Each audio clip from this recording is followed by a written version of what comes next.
A family of 4 heads out for their first boat trip. No life jackets on, no fire extinguisher, no sound device. The Coast Guard boards them 3 miles offshore. The boat was impounded until the violations were corrected, and they were hit with a $1,100 fine. But here is what makes it worse. They thought they were legal because the previous owner said the boat was ready. It was not. One simple safety check would have caught 11 Coast Guard violations. You are probably making the same mistakes right now and do not even know it. The Coast Guard can board your boat anytime without a warrant. If you are missing required equipment, you are facing fines up to $1,100 per violation and possible loss of boating privileges. We are breaking down 20 safety rules every new boater must follow to stay legal and alive on the water. Let us get into it. Please subscribe if this video is helpful.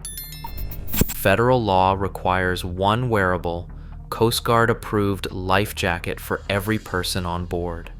They must be readily accessible and not stored in compartments. Boats 16 feet and longer need one throwable device, such as a ring buoy. Children under 13 must wear life jackets while underway unless below deck.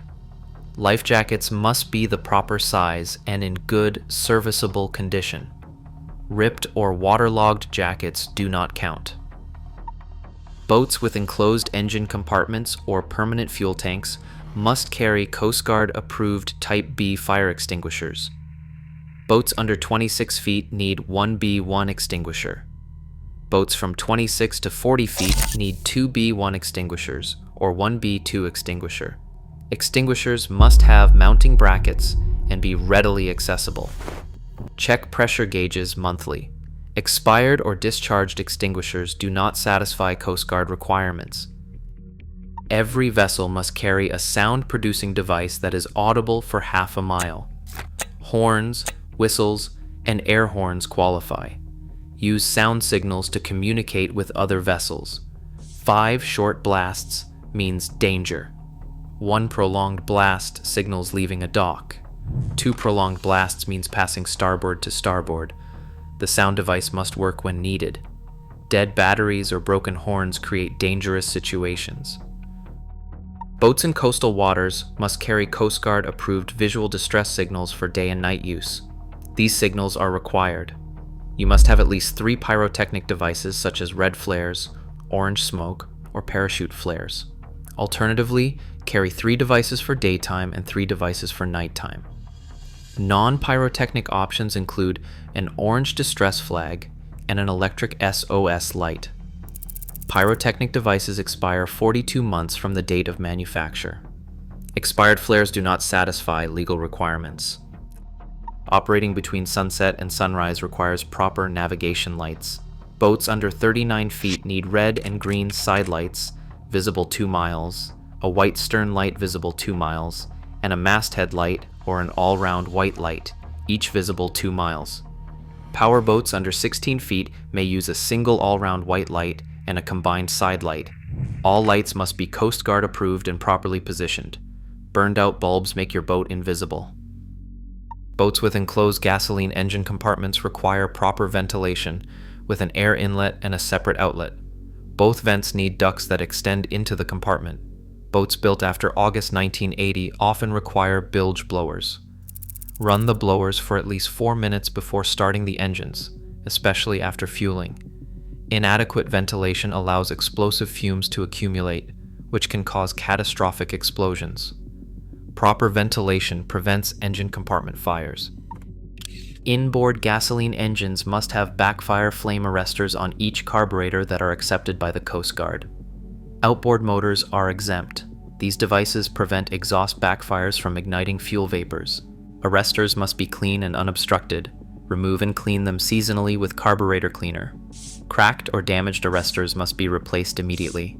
Missing arresters create an explosion risk every engine start. Vessels with installed toilets must have an operable Coast Guard certified marine sanitation device. Type 1 treats sewage with a disinfectant before discharge. Type 2 treats sewage to a higher standard. Type 3 holds sewage on board for pump out. Many waters prohibit any sewage discharge and require holding tanks. Overboard discharge valves must be secured closed in no discharge zones. The Coast Guard verifies marine sanitation device compliance during boarding. Every recreational vessel must be registered in the principal use state or be federally documented. Registration numbers must be displayed on both sides of the forward hull. The numbers must read left to right, be block characters at least 3 inches high, and contrast with the hull color. Use spaces or hyphens to separate groups of characters.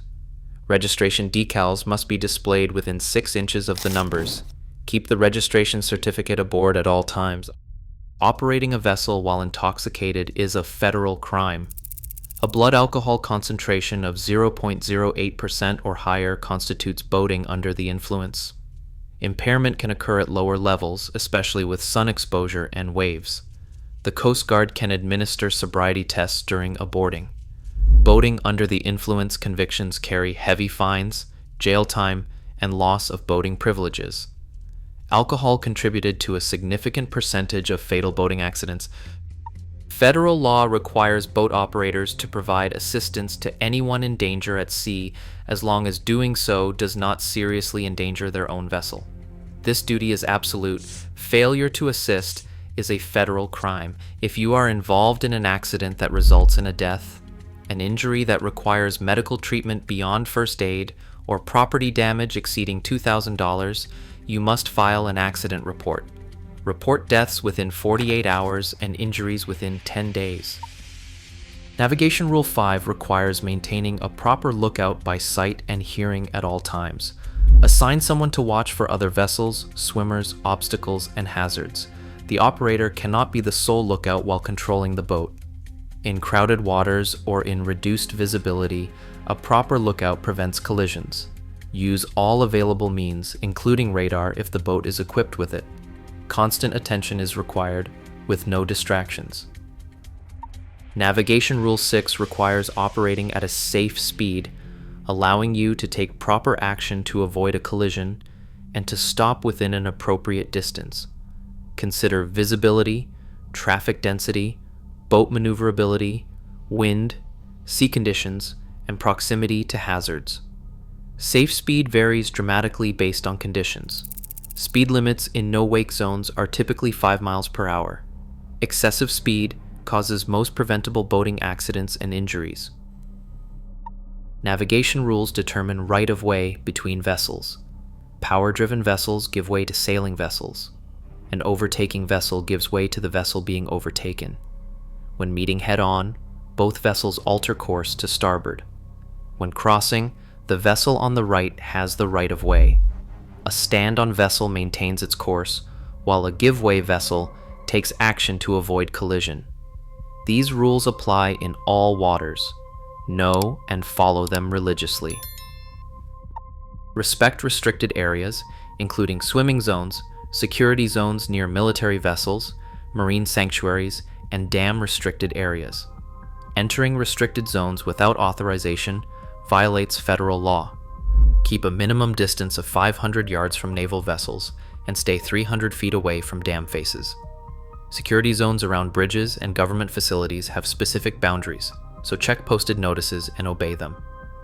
Violations of restricted areas can result in substantial fines and possible criminal prosecution. File a float plan with a responsible person before every trip. Include vessel description, registration number, passenger names, departure time and location, destination, expected return time, and emergency contacts.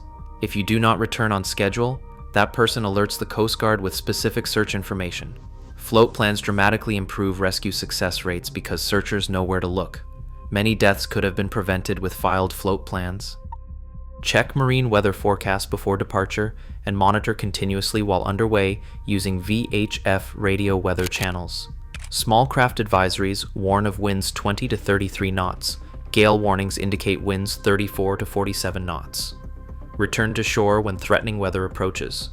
Watch for rapidly building clouds or sudden wind shifts. More boaters die from weather than from mechanical failures. Never exceed the capacity plate limits. The plate shows maximum persons, maximum weight capacity, and maximum horsepower. Overloading reduces freeboard and stability and increases the risk of capsizing. Distribute weight evenly, keeping heavy items low and centered.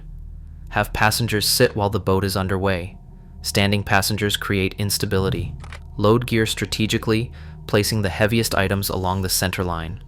Overloaded boats handle poorly, and they can capsize in conditions that properly loaded boats handle safely. Boats under 26 feet with engines capable of 20 horsepower or more require the operator to wear the engine cutoff switch lanyard when the boat is on plane or at speeds above displacement speed. The lanyard connects to the operator's wrist or to a life jacket. If the operator falls overboard, the engine stops immediately, preventing a runaway boat from circling back and striking people in the water. Runaway boats cause numerous deaths annually. Most states require a boater's safety education certificate for operators, with specific requirements varying by state and by age. Courses cover navigation rules, equipment requirements, accident prevention, and emergency procedures. Education significantly reduces accident rates among trained operators. Courses are available online through state agencies or in person through the Coast Guard Auxiliary. A certificate proves you understand boating fundamentals, and many insurance companies offer discounts for completing approved safety courses. Coast Guard safety requirements exist because people died learning these lessons. Follow these 11 rules religiously and you'll stay legal, stay safe, and keep your family alive on the water. Don't forget to subscribe if this was resourceful.